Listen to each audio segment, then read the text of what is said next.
Welcome to the School of Love, the place where miracles are normal.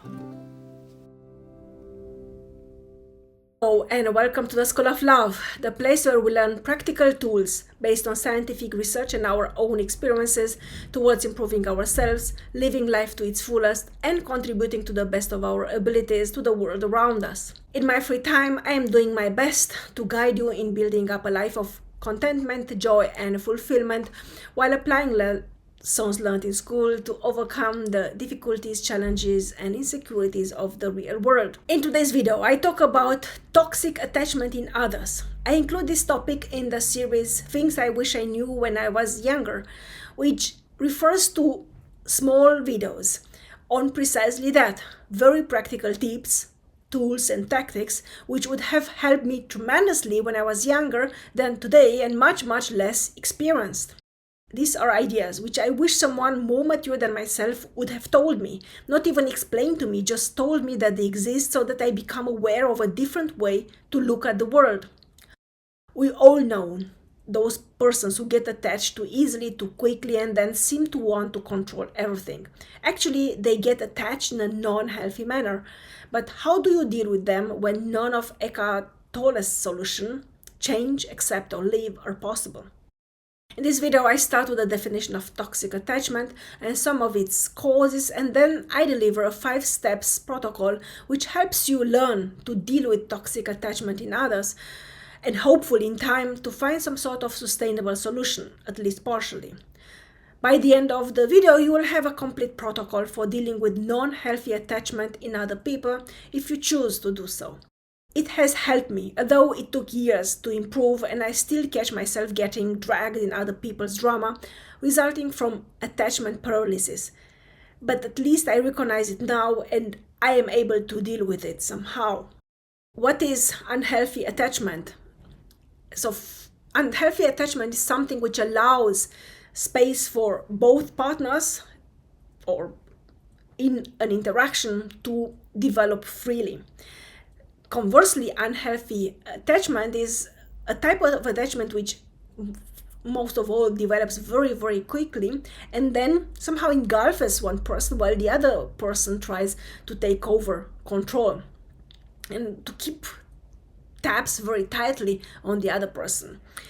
But there are people who fall into this pattern repeatedly. I myself used to be such a person, both on both sides of the spectrum, depending on the emotional availability at the time, and it is actually very destructive in the long term and in the short. Although in the short term it gives a sense of very strong belonging, particularly if one was raised in a family where this sense of belonging and attachment and interhuman attunement was not available. I have already mentioned very briefly one of the core characteristics of unhealthy attachment is very quick progress of the interaction, and this doesn't happen only in romantic relationships, although there is most visible, but also in friendships and in workplace interactions. So if something feels too good to be true, and very quickly it is almost always, I'm a researcher, I never say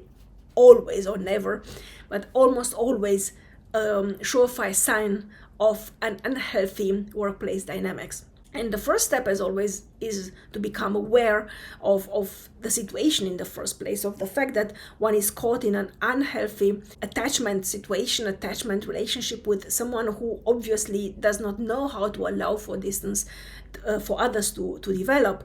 As always, there is a trigger.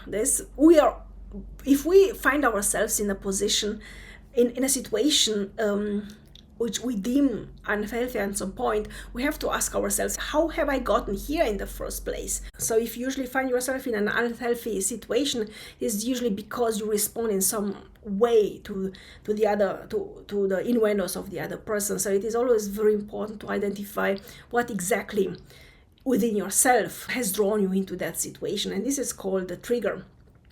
And in pair with the trigger functions the so-called reward or payoff. You get something out of the interaction with an unhealthily attached partner or co-worker or friend, someone who just probably, and usually it is a sense of self-validation.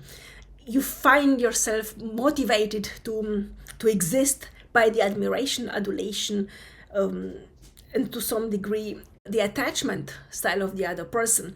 When one finds oneself in such situations, when apparently one attracts partners who are not able to detach themselves and to lead an independent life, even if one is grown up and has one's own endeavors and work activities and friends, this type of unhealthy attachment tends to suffocate oneself. It is paramount in such situations to somehow disentangle from that. And well, of course, we don't want to hurt the others, and we don't want to tell them, just leave me alone, I need my space. And this is one of those poisonous sentences: I need my space, I need to find myself, and so on. We don't want to do this, or at least like kind, compassionate, warm-hearted persons don't want to do this. So in that case, it is important to do it gradually, not necessarily by expressing the need for freedom, but doing it gradually, while at the same time exploring within yourself what precisely had brought you into that situation in the first place. Usually, if we are healthily attuned to ourselves, if a person is healthily attuned to her or himself, we observe the potential for unhealthy attachment immediately as it appears. We sense it somehow, and we simply do not allow ourselves to fall into that pattern. But as it happens, sometimes we are either tired or hungry or angry, or we simply do not have the strength to resist the pull of the other person. And then it's very easy actually to allow life to unfold as it comes, and to find oneself into eventually, ultimately destructive patterns. So one step is to pull back slowly, very slowly, not at once, and without these clarifying discussions which only hurt the other and turn them into becoming even more clingy and desperate, which then pushes us away even more. And this is a very, very painful dynamics for both persons, right? Because the one being suffocated doesn't want to hurt the other, and the one being the suffocating one feels increasingly hurt and resentful, and cannot grasp the idea that the other one is essentially rejecting one's own advances for intimacy and closeness, and this level of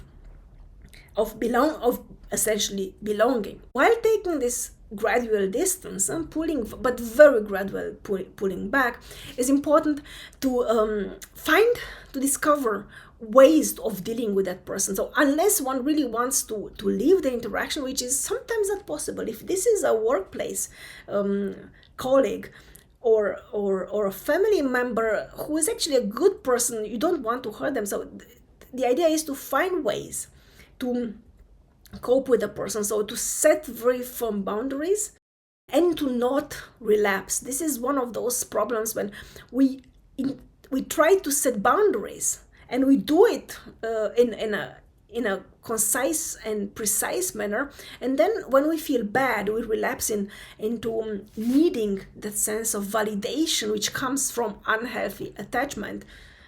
I talk from experience. I know how it feels to be on both sides of the spectrum, and I know how painful it is to experience the other person pulling away slowly, but at the same time it is necessary, because otherwise we cannot continue our own lives. Addressing one's inner issues of allowing people to attach to oneself so quickly, and to observe it way too late, when solving the problem becomes in itself an existential task. Awareness is the first step, and then proceeding with calmness and kindness towards disentangling oneself from the situation very kindly, while at the same time discovering the inner mechanisms of oneself which had led to that situation, to that unhealthy attachment situation in the first place. I hope this helps.